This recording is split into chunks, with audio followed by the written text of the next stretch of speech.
Marilyn Monroek Kennedy presidenteari abestu zion orain dela 53 urte.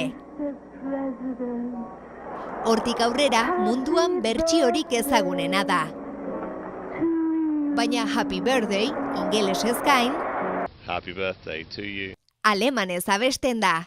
Viel Glück. Gaztelaniaz, japonieraz, Omedeto itxaso. eta baita euskaraz ere. Adibidez, ama honi, gaur bere urtebetetzea da. Zorionak. Abestia Mildred eta Patty Hill aizpek egin zuten 1883an. Beranduago, bi diskoetxek abestiaren egile eskubideak eurentzat hartu zituzten. Lehenengo Sami konpainiak eta gero Warner diskoetxeak. Gaur epaile batek ebatzi du Happy Birthday azkenik doakoa dela, 80 urte eta gero. Beraz, nahi dugun bezala abestu ahal izango dugu. Eta nahi dugun erritmotan.